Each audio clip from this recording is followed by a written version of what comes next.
தந்தை மகன் தூயாவியாரின் பெயராலே.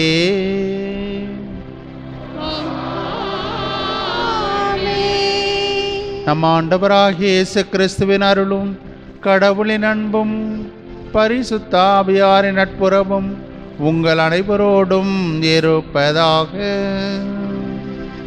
உம் ஆன்மாவோடும் இருப்பதாக. அற்புத குழந்தை இயேசுவில் அருமையான சகோதர சகோதரிகளே, பாண்டிச்சேரி லூர்து டிவி வழியாக மாதா டிவியிலே இந்த திருத்தல திருப்பலியிலே இணைந்திருக்கின்ற அன்பு பக்தர்களே, தவக்காலம் கடவுளுடைய அன்பையும் இரக்கத்தையும் அவருடைய கனிவையும் மன்னிப்பையும் நமக்கு தருகின்ற காலம்.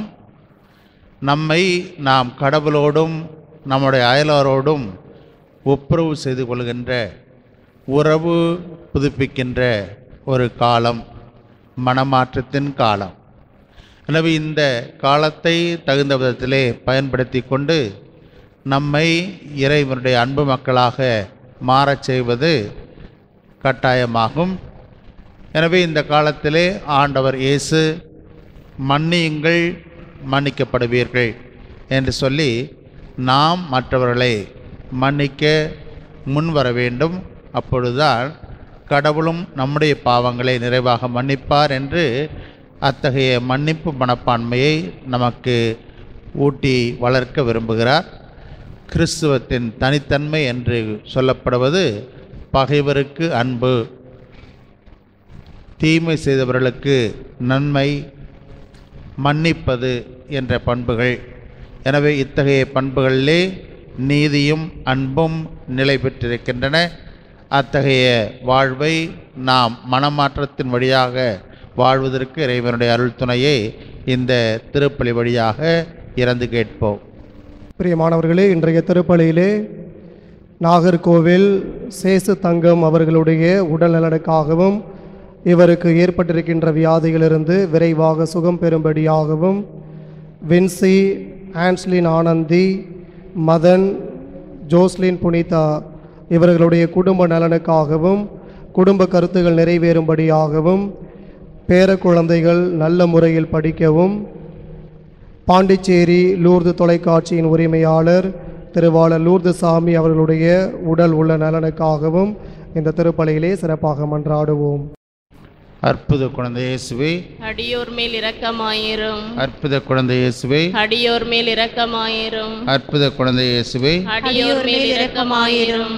எங்கள் அருமை குழந்தை இயேசுவே, அடியோரை ஆசீர்வதித்து வரவேற்க கரவிரித்து இங்கே காத்திருக்கின்றீர். ஜெபத்தின் வழியாக உம்மை வாழ்த்தி வணங்க எங்களுக்கு உதவி புரியும். நீரே எங்கள் ஆண்டவர், நீரே எங்கள் மீட்பர். எங்களை பற்றி உமக்கு எவ்வளவோ அக்கறை.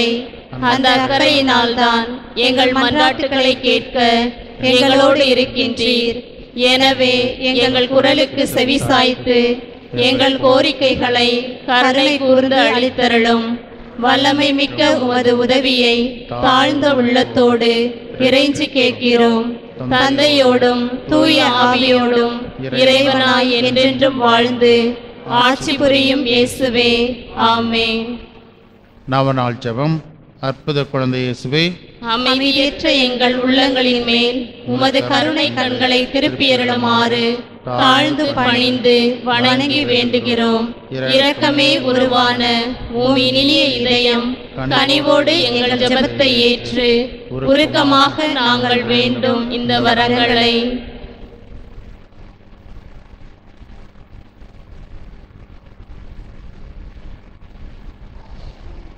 அளித்தருளுமாறு உம்மை இறைஞ்சுகிறோம்.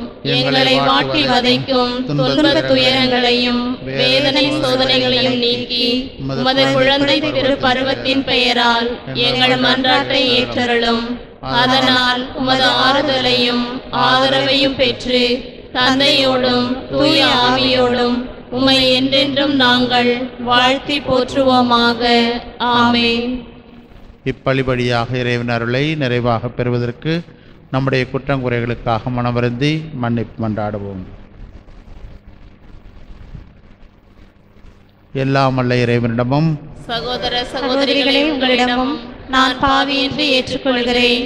ஏனெனில் என் சிந்தனையாலும் சொல்லாலும் செயலாலும் கடமையில் தவறியதாலும் பாவங்கள் பல செய்தேன். என் பாவமே, என் பாவமே, என் பெரும் பாவமே. ஆகையால் எப்பொழுதும் கனியான தூய மரியாதையும் வானதூதர் புனிதர் அனைவரையும் சகோதர சகோதரிகளே உங்களையும் நம் இறைவனாகிய ஆண்டவரிடம் எனக்காக வேண்டிக் கொள்ள மன்றாடுகிறேன். எல்லாம் வல்ல இறைவன் நம்மீது இரக்கம் வைத்து நம் பாவங்களை மன்னித்து நம்மை முடிவில்லா வாழ்வுக்கு அழைத்து செல்வாராக. ஆமென்.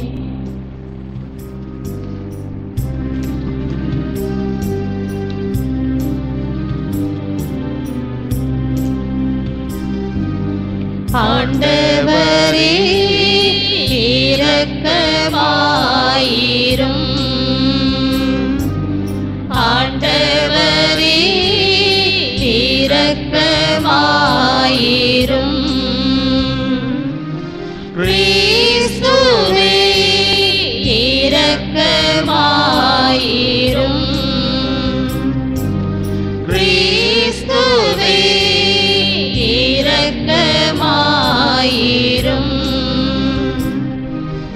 ஆண்டவரே இரக்கமாயிரும். ஆண்டவரே இரக்கமாயிரும். மன்றாடுவோமாக. ஆண்டவரே, உமது அருள் எம்மை என்றும் கைவிடாதிருக்க உம்மை வேண்டுகின்றோம். உமது புனித பணிக்கு அது எங்களை அர்ப்பணிக்க செய்து எங்களுக்கு உமது ஆற்றலை என்றும் பெற்று தருவதாக. உம்மோடு பரிசுத்த ஆவியாரின் ஐக்கியத்தில் இறைவனாய் என்றென்றும் வாழ்ந்து ஆட்சி செய்கின்ற எங்கள் ஆண்டவனும் உம் திருமகனுமாகிய இயேசு கிறிஸ்து வழியாக உம்மை மன்றாடுகின்றோம்.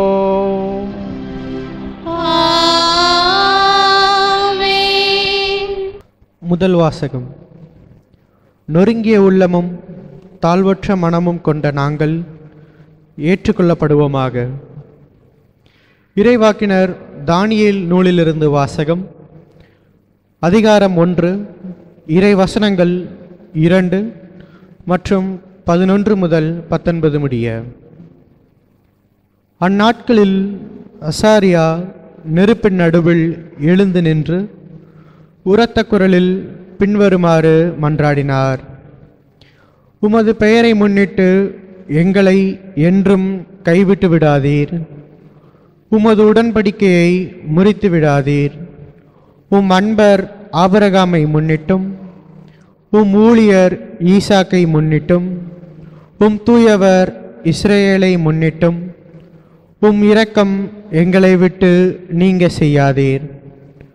விண்மீன்களைப் போலவும் கடற்கரை மணலைப் போலவும் அவர்களின் வழிமரபினரை பெருகச் செய்வதாக நீர் அவர்களுக்கு உறுதியளித்தீர். ஆண்டவரே, எங்கள் பாவங்களால் மற்ற மக்களினங்களை விட நாங்கள் எண்ணிக்கையில் குறைந்துவிட்டோம். உலகெங்கும் இன்று தாழ்வடைந்தோம்.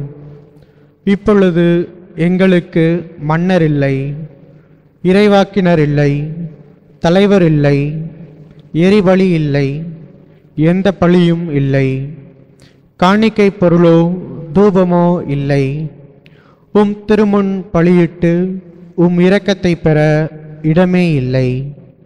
ஆயினும் செம்மறி கிடாக்களாக காளைகளாக அமைந்த எரிபலி போலும் பல்லாயிரம் கொழுத்த ஆட்டுக்குட்டிகளாலான பலி போலும் நொறுங்கிய உள்ளமும் தாழ்வுற்ற மனமும் கொண்ட நாங்கள் ஏற்றுக்கொள்ளப்படுவோமாக.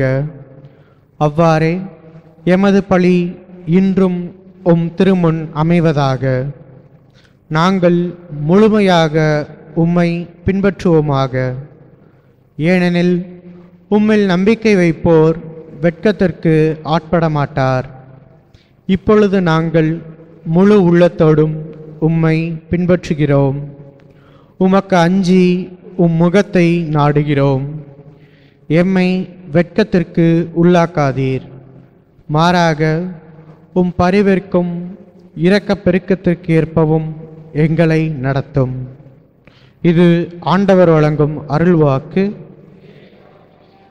நாம் அனைவரும் பாட வேண்டிய பல்லவி.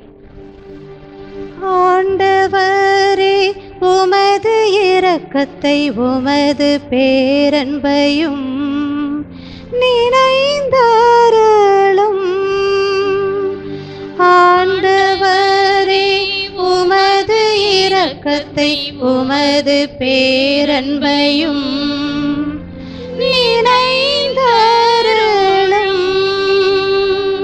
ஆண்டவரே, உம் பாதைகளை நான் அறிய செய்தருளும். உம் வழிகளை எனக்கு கற்பித்தருளும். உமது உண்மை நெறியில் என்னை நடத்தி எனக்கு கற்பித்தருளும். ஏனெனில் நீரே என் மீட்பராம் கடவுள். ஆண்டவரே, உமது இரக்கத்தை உமது பேரன்பையும் நினைந்தருளும். ஆண்டவரே, உமது இரக்கத்தையும் உமது பேரன்பையும் நினைந்தருளும். ஏனெனில் அவை தொடக்க முதல் உள்ளவையே.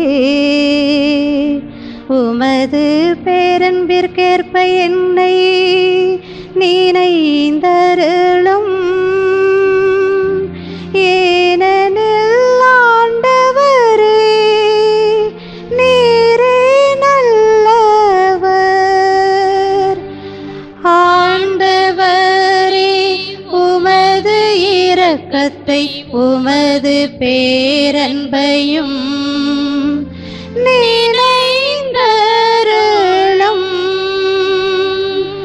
ஆண்டவர் நல்லவர், நேர்மையுள்ளவர். ஆகையால் அவர் பாவிகளுக்கு நல்வழியை கற்பிக்கின்றார். எளியோரை நேரிய வழியில் அவர் நடத்துகின்றார். எளியோர்க்கு தமது வழியை கற்பிக்கின்றார். ஆண்டவரே, உமது இரக்கத்தை உமது பேரன்பையும் நினைந்தருளும். ஆண்டவரே, உமது இரக்கத்தை உமது பேரன்பையும் நினைந்தருளும்.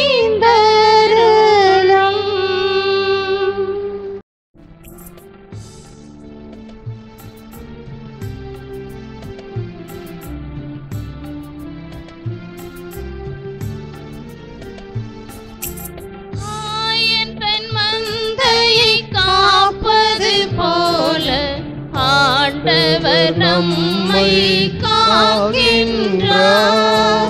ஆயன் தன் மந்தையை காப்பது போல ஆண்டவர் நம்மை காக்கின்றார். இப்பொழுதாவது உங்கள் முழு இதயத்தோடு என்னிடம் திரும்பி வாருங்கள். ஏனெனில் நான் அருள் நிறைந்தவர், இரக்கமிக்கவர் என்கிறார் ஆண்டவர். ஆயன் தன் மந்தையை காப்பது போல ஆண்டவர் நம்மை காக்கின்றார். ஆண்டவர் உங்களோடு இருப்பாராக. உம் ஆன்மாவோடும் இருப்பாராக. புனித மத்தேயு எழுதிய பரிசுத்த நற்செய்தியிலிருந்து வாசகம். ஆண்டவரே, மாட்சி உமக்கே. மத்தேயு எழுதிய நற்செய்தி பிரிவு 18 இறை வார்த்தைகள் 21 முதல் 35 முடிய. அக்காலத்தில் பேதுரு இயேசுவை அணுகி, ஆண்டவரே, என் சகோதரர் சகோதரிகளுள் ஒருவர் எனக்கு எதிராக பாவம் செய்து வந்தால் நான் எத்தனை முறை அவரை மன்னிக்க வேண்டும்? 7 முறை மட்டுமா என கேட்டார். அதற்கு இயேசு அவரிடம் கூறியது, 7 முறை மட்டுமல்ல, 70 தடவை 7 முறை என நான் உனக்கு சொல்கிறேன். விண்ணரசை பின்வரும் நிகழ்ச்சிக்கு ஒப்பிடலாம். ஓர் அரசர் தம் பணியாளர்களிடம் கணக்கு கேட்க விரும்பினார். அவர் கணக்கு பார்க்க தொடங்கிய பொழுது அவரிடம் 10,000 தாலந்து கடன்பட்ட ஒருவனை கொண்டு வந்தனர். அவன் பணத்தை திருப்பி கொடுக்க இயலாத நிலையில் இருந்தான். தலைவரோ அவனையும் அவன் மனைவி மக்களோடு அவனுக்குரிய உடைமைகள் யாவற்றையும் விற்று பணத்தை திருப்பி அடைக்க ஆணையிட்டார். உடனே அப்பணியால் அவர் காலில் விழுந்து பணிந்து, என்னை பொறுத்தருள்க, எல்லாவற்றையும் உமக்கு திருப்பி தந்து விடுகிறேன் என்றான். அப்பணியாளின் தலைவர் பரிவு கொண்டு அவனை விடுவித்து அவனது கடன் முழுவதையும் தள்ளுபடி செய்தார். ஆனால் அப்பணியாள் வெளியே சென்றதும் தன்னிடம் 100 தெனாரியம் கடன்பட்டிருந்த உடன் பணியாளர் ஒருவரை கண்டு, நீ பட்ட கடனை திருப்பித்தா என கூறி அவரை பிடித்து கழுத்தை நெரித்தான். உடனே அவனுடைய உடன் பணியாளர் காலில் விழுந்து, என்னை பொறுத்தருள்க, நான் திருப்பி கொடுத்து விடுகிறேன் என்று அவனை கெஞ்சி கேட்டார். ஆனால் அவன் அதற்கு இசையாது கடனை திருப்பி அடைக்கும் வரை அவரை சிறையில் அடைத்தான். அவருடைய உடன் பணியாளர்கள் நடந்ததை கண்டபோது மிகவும் வருந்தி தலைவரிடம் போய் நடந்தவற்றையெல்லாம் விளக்கி கூறினார்கள்.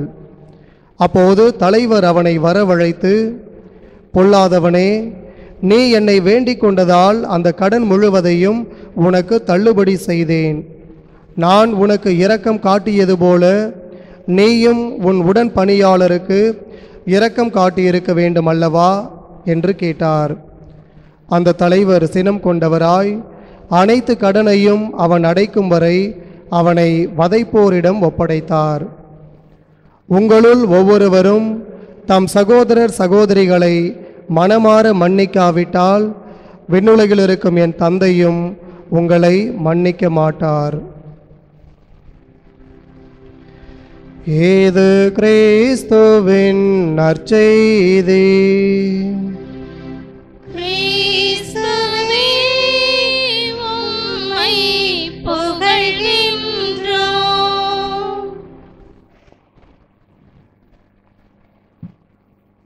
பிறர் குற்றங்களை மன்னிப்பது போல எங்கள் குற்றங்களையும் மன்னியும். கிறிஸ்து இயேசுவுக்குள் பிரியமானவர்களே, தவக்காலத்தினுடைய 3வது வாரத்திலே அடியெடுத்து வைத்திருக்கிறோம். இன்றைய நாளின் மைய சிந்தனையாக, இன்றைய நற்செய்தி வாசகத்தின் மைய சிந்தனையாக இருப்பது மன்னியுங்கள், மன்னிப்பு பெறுவீர்கள். ஒரு தமிழ் திரைப்படத்தில் ஒரு கதாநாயகன் சொல்வார், தமிழில் எனக்கு பிடிக்காத ஒரே வார்த்தை மன்னிப்பு. அந்த கதாநாயகனுக்கு மட்டுமல்ல, நிறைய பேருக்கு இந்த மன்னிப்பு என்கிற வார்த்தை நிச்சயமாக பிடிக்காத ஒன்றாகத்தான் இருப்பதற்கு அதிகமாக வாய்ப்பு இருக்கிறது. எப்பொழுது இந்த வார்த்தை பிடிக்காது அப்படின்னு சொன்னால், பிறர் செய்த குற்றங்களை நாம் மன்னிக்க முன் வருகிற பொழுது இந்த வார்த்தை நமக்கு பிடிக்காத ஒன்றாக இருக்கும். எப்பொழுது பிடித்த வார்த்தையாக இருக்கும் அப்படின்னு சொன்னால், நாம் செய்த குற்றத்திற்கு பிறரிடம் சென்று மன்னிப்பு கேட்கிற பொழுது இந்த வார்த்தை நமக்கு பிடிக்கக்கூடியதாக இருக்கும். யாரை மன்னிப்பது, எதற்காக மன்னிப்பது, ஏன் மன்னிப்பது, எப்படி மன்னிப்பது, எத்தனை முறை மன்னிப்பது என்று பேதுருவுக்கு ஒரு டவுட் வந்திருக்கு. எத்தனை முறை நான் என்னுடைய சகோதர சகோதரிகளை மன்னிக்க வேண்டும்? இதுபோல் பல சிந்தனைகள் நம்முடைய உள்ளத்திலே பல கேள்விகள் எழக்கூடியதாக இருக்கும். யாரை மன்னிக்க வேண்டும், எதற்காக மன்னிக்க வேண்டும், நான் ஏன் மன்னிக்க வேண்டும் அப்படின்னு சொல்லி பல கேள்விகள் நம்முடைய உள்ளத்திலே எழக்கூடியதாக இருக்கும். நம்முடைய திருச்சபை வரலாற்றிலே இந்த மன்னிப்பிற்கு யாராவது ஒரு முன்னுதாரணமாக வாழ்ந்து காட்டியிருக்கிறார்களா, யாராவது புனிதர்கள் வாழ்ந்து காட்டியிருக்கிறார்களா என்று சிந்தித்து பார்க்கிற பொழுது பல புனிதர்கள் இந்த மன்னிப்பிற்கு இலக்கணமாக வாழ்ந்து காட்டியிருக்கிறார்கள். 1902 வருடம் 12 வயது நிரம்பிய ஒரு சிறுமி 18 வயது நிரம்பிய ஒரு இளைஞனால் திருமணம் செய்து கொள்ளலாம் அப்படின்னு சொல்லி அந்த இளைஞன் அந்த சிறுமியின் மீது ஆசைப்படுகிறார். ஆனால் அந்த சிறுமி அதற்கு இணங்கவில்லை. நான் கடவுளுக்கு அர்ப்பணமானவள், இயேசு கிறிஸ்துவுக்கு அர்ப்பணமானவள், ஆகவே இயேசுவை நான் என்னுடைய மணவாளனாக தேர்ந்து கொண்டேன், இப்படிப்பட்ட தவறுகளை செய்வது சரியல்ல அப்படின்னு சொல்லி அந்த இளைஞனிடம் முறையிடுகிறாள். ஆனால் இந்த இளைஞன் எப்படியாவது அந்த சிறுமியை அடைந்து விட வேண்டும் என்று சொல்லி பல முயற்சிகளை மேற்கொள்கிறான். இறுதியில் அவன் அவளை பலவந்தமாக எப்படியாவது அடைந்து விட வேண்டும் என்று முயற்சி செய்கிற பொழுது அவள் அதற்கு உடன்படவில்லை. இறுதியாக அந்த சிறுமியை அவளுடைய உடம்பிலே 14 முறை கத்தியால் குத்தி அவரை கொலை செய்ய முயற்சி செய்கிறான். அந்த சிறுமி யாருன்னு உங்களுக்கெல்லாம் தெரிஞ்சிருக்கும். யாருன்னு தெரியுமா? புனித மரிய கொரட்ரி. சிறுமியாக இருந்த பொழுதே அந்த மன்னிப்பிற்கு இலக்கணமாக திகழ்ந்தவர். 12 வயதே ஆன பொழுதும் கூட அவள் இயேசுவின் மீது அதிகமான அன்பு கொண்டு அந்த மன்னிப்பை, தன்னை கொலை செய்ய துணிந்தவனை கூட நான் மன்னிக்க வேண்டும் என்று சொல்லி உடனடியாக தன்னுடைய உடலிலிருந்து அந்த இரத்தமானது வெளியேறக்கூடிய அந்த நிலையிலும் கூட அவள் அந்த இளைஞனை மன்னிக்கக்கூடியவளாக இருந்தாள்.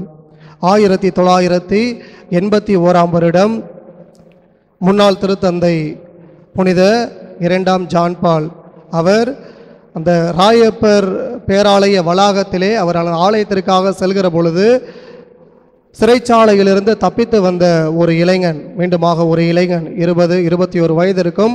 அந்த இளைஞன் எதற்காக சிறைச்சாலையிலிருந்து தப்பித்து வந்தான் என்பது தெரியவில்லை. மாறாக தன்னுடைய நோக்கம் நிறைவேற வேண்டும் அப்படிங்கிறதுக்காக அவன் வெளியே வருகிறான். வந்தவன் தன்னுடைய கையில் இருந்த துப்பாக்கியால் அங்கிருந்த மக்களை நோக்கி 4 முறை சுடுகிறான். அவ்வாறு அவன் சுடுகிற பொழுது 2 தோட்டாக்கள் திருத்தந்தையினுடைய நெஞ்சை துளைக்கின்றது. அவர் சரிந்து விழுகிற பொழுது சொன்ன ஒரே வார்த்தை, அந்த சுட்ட அந்த நபரை நீங்கள் எதுவும் செய்ய வேண்டாம், அவரை நான் மன்னித்து ஏற்றுக்கொள்கிறேன் அப்படின்னு சொன்னதோடு மட்டுமல்லாமல் 2 வருடங்கள் கழித்து அவரை சிறைச்சாலைக்கு சென்று சிறைச்சாலையிலே அவரை தனிமையிலே சந்தித்து நான் உன்னை மன்னித்து விட்டேன், ஏனென்று சொன்னால் இறைமகன் இயேசு கிறிஸ்து தன்னுடைய வாழ்க்கையில் அப்படிப்பட்ட ஒரு பாடத்தை தான் கிறிஸ்தவர்களாகிய எங்களுக்கு கொடுத்திருக்கிறார். அந்த பாடத்தை பெற்றுக்கொண்ட நான் ஒரு திருத்தந்தையாக இருந்து உன்னை நான் மன்னித்து ஏற்றுக்கொள்கிறேன் அப்படின்னு சொல்லி அவர் அந்த இளைஞனை அங்கே மன்னித்து ஏற்றுக்கொள்கிறார். ஆக மன்னிப்பு என்பது நம்முடைய வாழ்க்கையில் ஒரு கடினமான காரியம் அன்று, மாறாக அது எளிதான காரியம்தான். ஆனால் நம்மால் அதை ஏற்றுக்கொண்டு மற்றவர்களை மன்னித்து நம்மால் ஏற்றுக்கொள்ள முடிகிறதா அப்படின்னு சொன்னால் அது மிகப்பெரிய ஒரு கேள்விக்குறியாக இருக்கிறது. விவிலியத்திலே பார்க்கிற பொழுது தொடக்க நூலிலே கடவுள் ஆதாமையும் ஏவாளையும் படைக்கிறார், அவர்களுக்கு ஒரு கட்டளை கொடுக்கிறார். ஆனால் அந்த கட்டளையை அவர்கள் பின்பற்றாதவர்களாக, கடவுளுடைய குரலை கேட்காமல், கடவுளுடைய பேச்சுக்கு செவி கொடுக்காமல் அவர்கள் கடவுளை விட்டு விலகி செல்கிறார்கள். கடவுளுடைய பார்வையிலே பாவம் செய்கிறார்கள். கடவுள் நிலைத்திருந்தால் அவர்களுக்கு மிகப்பெரிய தண்டனையை கொடுத்திருக்கலாம். ஆனால் படைப்பின் தொடக்கத்திலேயே கடவுள் அவர்களை மன்னித்து ஏற்றுக்கொள்ளக்கூடியவராக இருக்கிறார். அந்த மன்னிப்பின் உச்சக்கட்டம்தான் இயேசு கிறிஸ்து மனிதனாக இந்த உலகத்திலே நம்முடைய பாவங்களுக்காக பலி கொடுப்பதற்காக தன்னுடைய மகனையே இந்த உலகத்திற்கு அனுப்பக்கூடியவராக இருந்தார். ஆகவே தான் இறைமகன் இயேசு கிறிஸ்து தன்னுடைய வாழ்நாள் முழுவதும் அந்த மன்னிப்பை மற்றவர்களுக்கு கொடுக்கக்கூடியவராக இருந்தார். நற்செய்தியின் பல இடங்களிலே பார்க்கிற பொழுது இயேசு கிறிஸ்து அந்த மன்னிப்பிற்கு இலக்கணமாக திகழ்கிறார். அதாவது 2 உதாரணம் சொல்ல முடியுமா? இயேசு கிறிஸ்து எங்கெங்கெல்லாம் மன்னித்தார்? குறிப்பாக அந்த விபச்சாரத்திலே ஈடுபட்ட அந்த பெண்ணை இயேசுவிடம் அழைத்து வருகிறார்கள். யூத சட்டப்படி விபச்சாரம் செய்கின்ற அந்த பெண்ணை கல்லால் எறிந்து கொல்ல வேண்டும், அதுதான் யூத சட்டம். ஆனால் அந்த விபச்சாரத்தில் ஈடுபட்ட அந்த பெண்ணை அவர்கள் அழைத்து வருகிற பொழுது இயேசு கிறிஸ்து அவர்களை பார்த்து ஒரு கேள்வி கேட்கிறார். உங்களில் பாவம் செய்யாதவர்கள் முதலில்